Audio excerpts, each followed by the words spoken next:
السلام عليكم ورحمة الله وبركاته. أهلا بكم جميعا. سأقدم لكم اليوم عرضا مفصلا حول علم اللهجات، وهو من أهم فروع اللسانية الحديثة.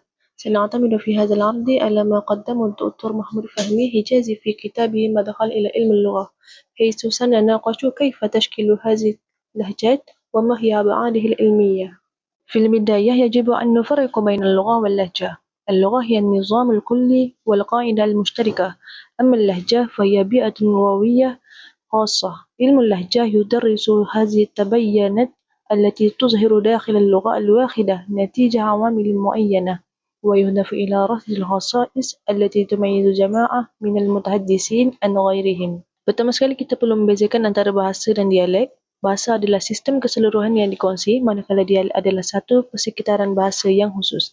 Ilmu lahjah mengkaji kepelbagaian yang muncul dalam satu bahasa yang sama disebabkan faktor-faktor tertentu, dengan tujuan merekodkan ciri unik yang membezakan satu kumpulan penutur dengan kumpulan yang lain. Tahlilul lahjat laysa ashwa'iyan, bal yutimmu abra mustawiyatin arba'ah. أولاً المستوى الصوتي مثل اختلاف نطق حرف القاف. ثانياً المستوى الصرفي كاختلاف صياغة الأفعال. ثالثاً المستوى النحوي أي طريقة بناء الجملة.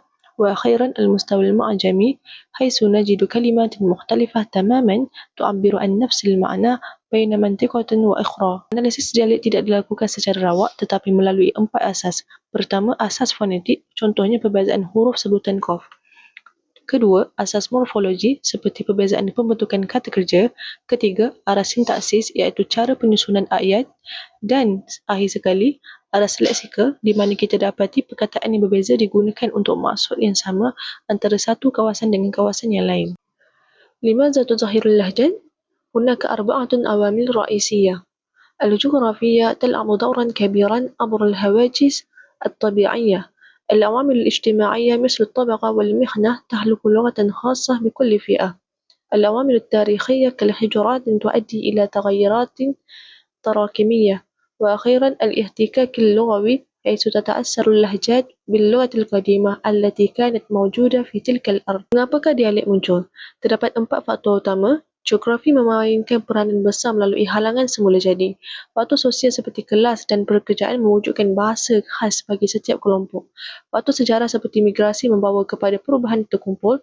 Akhir sekali pertembungan bahasa, di mana sesuatu dialek dipengaruhi oleh bahasa purba yang pernah wujud di kawasan tersebut. في تراثنا نجد أمثلة مذهلة. لهجة قريش سادت بسبب المكانة الدينية، لكن كانت هناك ظواهر أخرى مثل الأنأنة في تميم، وهي تحويل الهمزة عينا والكسكسة في الهوازن. هذه النماذج تثبت أن التنوع اللغوي في العربية قديم جدا وليس وليد العصر الحديث فقط. Dalam warisan kita terdapat contoh-contoh yang menarik.